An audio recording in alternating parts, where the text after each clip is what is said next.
Nothing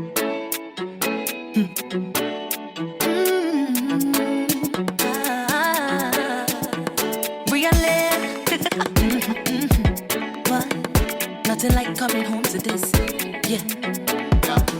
My sweet mango, come on a journey with me, baby, and go to a place with you. Everybody, my name is Shari and this is my garden. Welcome back to those of you who have been watching. Thank you so much for your support, and if you're new here, thank you for subscribing. Today I wanted to put some of my monsteras on moss poles, or just poles. So let's choose who is going to get put on a pole today. I'm thinking this girl because she's really long. I like to start poles with smaller plants so they can grow on the pole, but I think she'll do just fine on the pole and I might cut her. We will see. I think I should get one of each, like an Aurea, Albo, and Thai. Do y'all agree? Thank you for agreeing. This one or this one, or even smaller. Can I go smaller? I like the creaminess in this Thai. I really do. Or this one. Which one should I do? Smaller, right? Wrong. I'm gonna do this one. Alright, this Thai, and now I need an Albo. I was looking at one earlier. Where is it? Oh, here it is. I'm gonna do this Albo here. She's a beaut, ain't she? She's gonna look great on a pole.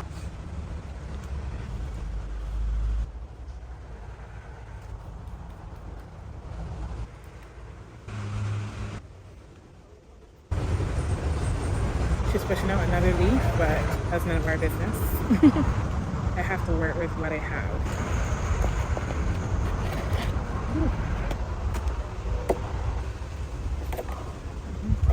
Perfect. Okay, so I'm just putting the bottom end with the majority of the plastic down into the pot so it can stay there and be quite firm. And I'm gonna be using this Velcro tape that I got from Carter's. It's a hardware store here in Barbados, and I found it works really well for my Monstera and Philodendron when I want to hook them up to growth poles like this one.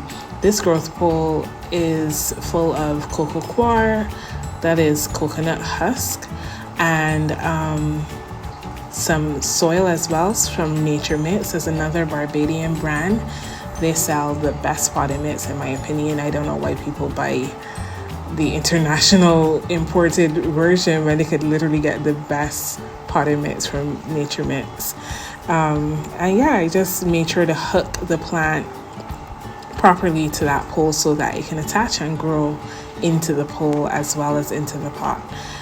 I am filling the pot now with some more of my soil mix. Remember that I've linked the video to my soil mix in the description box in case you're interested, and I'm patting it down to make sure that there's not too much air because my soil mix is not chunky enough that when I water it there will be like a ton of air. I need to put some more soil in there, and that's okay.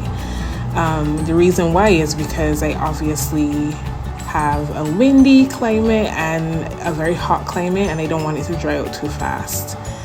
So we have one done, and that was this one was kind of weird because it's gonna have to get a pole pretty soon anyway. And that's what happens when you put an overgrown plant on the pole. It doesn't have the chance to grow on the pole and get the benefits of growing on the pole, which is bigger leaves, maturity. So I know within 2 leaves or 3 leaves, this will need another pole, but it's fine. We're doing what we can. And now it is stable and not hanging over. So we like that. She's looking really great. I'm gonna go ahead and do the Thai Constellation. Beautiful girl, always great roots. This has a lot of perlites. I need it to drain well. Let's see what we're dealing with. So she's growing really well and looking really good. Love the mixes in. Very perlite heavy and some slow release fertilizer as well. So what I want to do is shake off this mixture to keep it in this pot because I'm going to put the pole right back in this pot, I think. So I have to rearrange it. So that means loosening the root ball just a little bit. Okay, now that we have the root ball loosened, I can see some rock has been kept a little too moist for some of the plants on some of the older roots, but overall looking really good. I'm actually going to put it in here because I have some water in here. swirl it around. Yeah, pretty good. Now, let's get our pole going. Gonna use this one.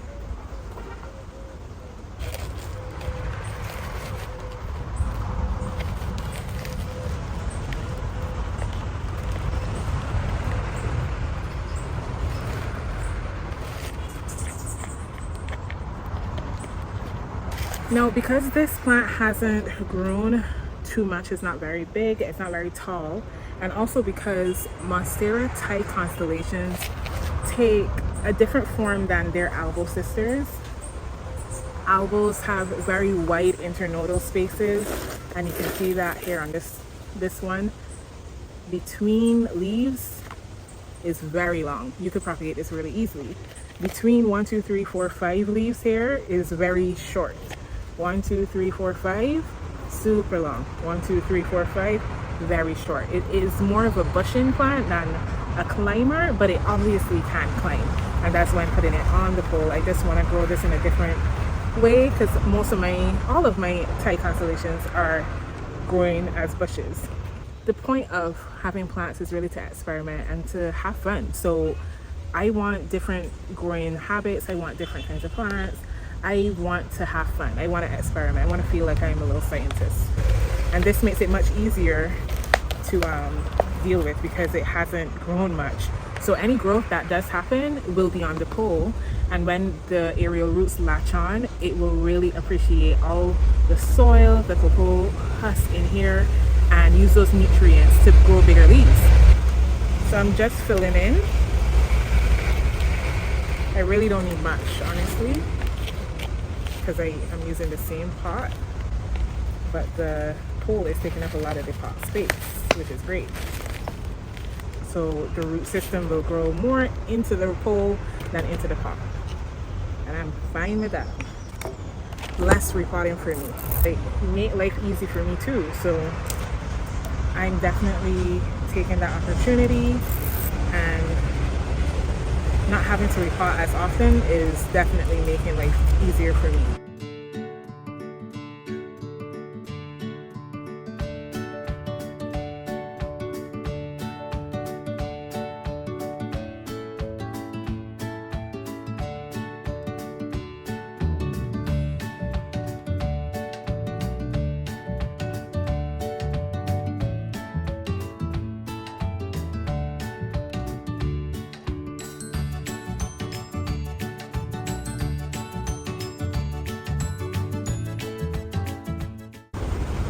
Our last plant is gonna be the Aurea.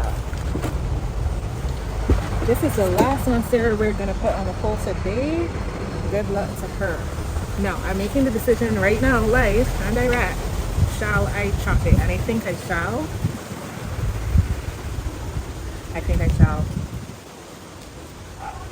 It just makes sense, you know? It just makes good sense. Why wouldn't I? Why wouldn't I chop it? I have to chop it, right?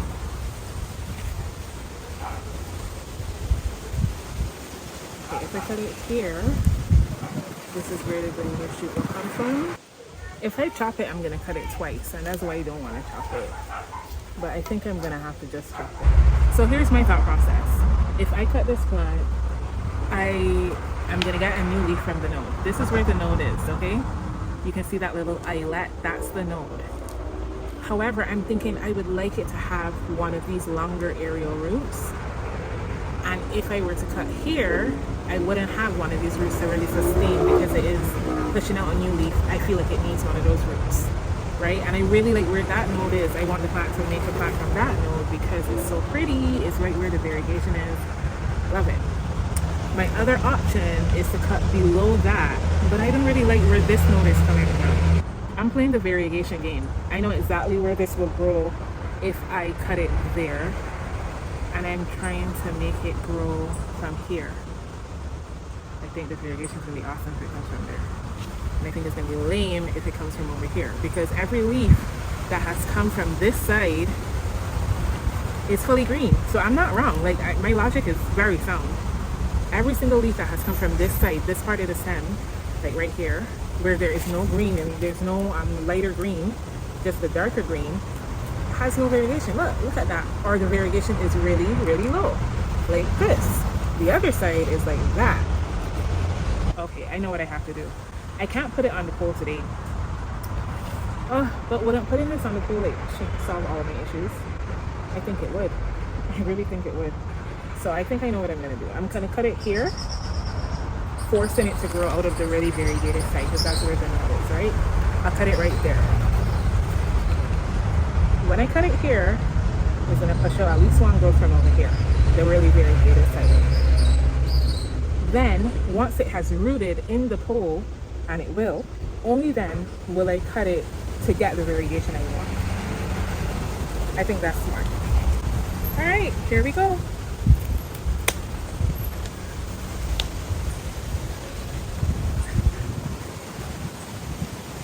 What a beautiful plant, honestly. So I'll cut it when it gets on the pole. Like in a couple months or a month or so, I'll cut it. Let's see what happens.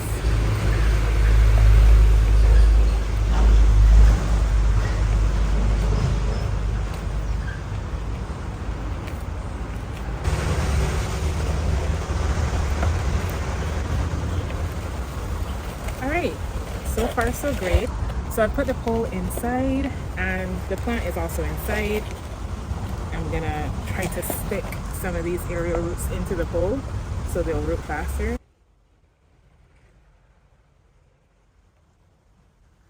Alright. So now I've positioned the roots exactly where I want them to grow. I'm gonna start down below.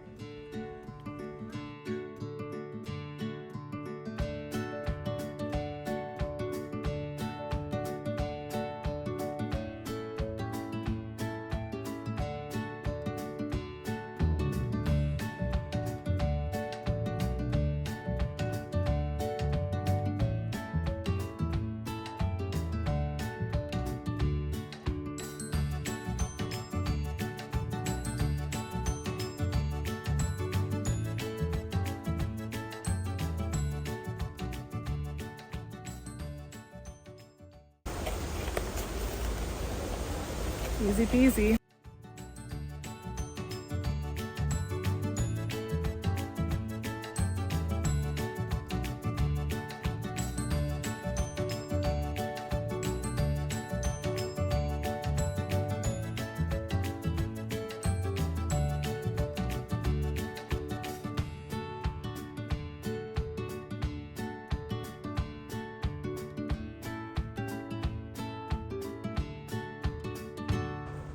I actually am gonna do a bonus plant, which is this Buono. She's starting to size up pretty good, but I can't even imagine what she would look like if she had a moss bowl. Of course I'm gonna call it a moss bowl even though there's no moss. It's a smaller plant, so she's gonna get a smaller pot. Oh, I just ripped the leaf off of it. Oh my goodness. But it's fine. I've had to learn to give myself a lot of grace in the garden, because the reality is I am extremely clumsy and I don't mean to do the things that I do, but they do happen. And I want this hobby and this venture to be something that is good for me and doesn't make me feel bad. I have enough things in my life that make me feel bad. Everybody understands dealing with imposter syndrome and, you know, disbelief in your own brain about your abilities.